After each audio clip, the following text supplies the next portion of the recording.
Hello mga kalakwatsero! Andito na naman ang malakwatsero niyong maestro upang kayo ay ilakwatsa virtually. At nandito nga tayo ngayon sa Huban, Sorsogon upang puntahan ang isang napakagandang nature spring. At mag-ingat nga lang dahil may mga daang baka mahulog ka sa kanya. Kaya iwasan mong umangkas sa mga pa-fall.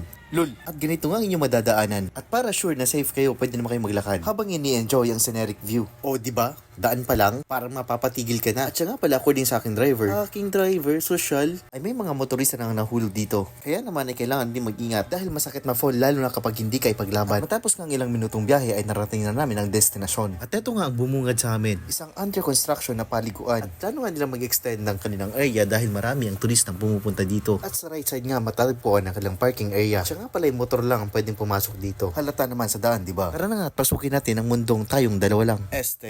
Ang isa sa mga nature spring ng Sorsogon. At welcome nga dito sa Tangkay Nature Spring ng Huban, Sorsogon. At 25 pesos nga ang kanilang entrance fee at may enjoy mo na ang itong lugar. Meron nga din sila dito maliit na tindahan at pwede ka rin magpaluto ng pagkain. At ganito din pala ang itsura ng kanilang cottages. At 150 pesos nga ang pinakamurang cottage nila. At tayo na at dumako sa kanilang cold spring area. Ganito nga ang itsura ng kanilang cold spring area. Kapag kayo nga ay pumunta dito, hindi nyo na masyadong mararamdaman ang lamig ng tubig. Lalo na kung sanay ka na sa panlalamig niya. Lul, siya nga pala isa sa mga dahilan kung bakit napili ko itong lugar neto ay dahil na-preserve nila ang mala nature na vibe nito. Mapaibabaw man o ilalim. Sobrang satisfying nga ng lugar dahil sa napakalinaw at linis ng tubig dito. Mas malinaw pa sa relasyon yung walang patutunguhan. At siya nga pala ay lagpas tao ang tubig. Tao naman ako kaya may kukonsider na lagpas tao ang tubig. Kaya kung ikaw ay hindi marunong lumangoy, mag-aral ka na. Kaya ano pang hinaantay nyo? Tara na at languyin natin ang mundo. Ang Tangkay Nature Spring lang pala. At kung kayo ay nabitin, malamang puntahan nyo. Huwag nyong iaasa sa akin lahat. For more lakwatsa, huwag kalimutang mag-follow